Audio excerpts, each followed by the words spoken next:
রাজধানীর ব্যস্ততার মাঝেই পহেলা বৈশাখে দেখা গেল এক ভিন্ন আবহ। শোভাযাত্রা আর উৎসবের রঙে মেতে উঠলেন নানা শ্রেণী পেশার মানুষ। তবে এবার আয়োজনটি ছিল একটু আলাদা স্বাদের।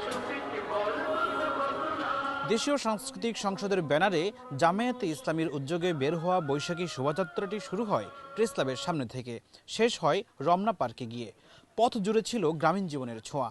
পলো দিয়ে মাছ ধরা, খেওয়া জাল, কুলসহ নানা ঐতিহ্যবাহী উপকরণ যেন শহরের রাস্তায় তুলে আনে গ্রামীণ চিত্র। শুধু আনুষ্ঠানিকতা নয়, এতে ছিল অংশগ্রহণের বৈচিত্র্য।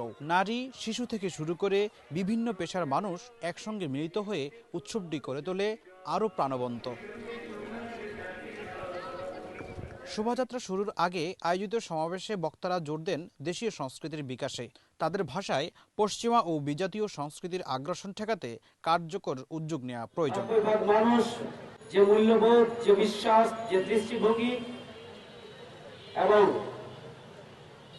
যে চেতনাকে ধারণ করে, সেই ঈমান এবং মূল্যবোধের চেতনাকে ধারণ করে দেশপ্রেম এবং ঈমানি চেতনাকে ধারণ করে বাংলাদেশের সাহিত্য সংস্কৃতিকে ঢেলে সাজানোর সময় এসেছে।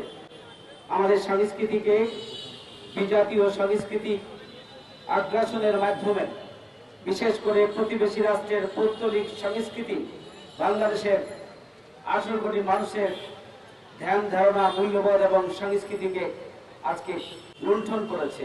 ইসলাম সকল সংস্কৃতিকে ধারণ করে, যেটা তার তাওহীদ এবং রিসালাতের সাথে কন্ট্রাডিক্ট করে না। ইসলাম সবসময় স্থানীয় সংস্কৃতিকে ধারণ করে, কন্ট্রাডিক্ট করে।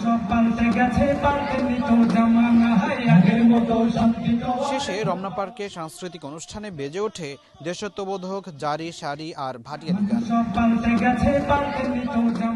ঢাকার নাগরিক জীবনে একদিনের জন্য হলেও ফিরে আসে বাংলার চিরচেনা উৎসবের আমেজ।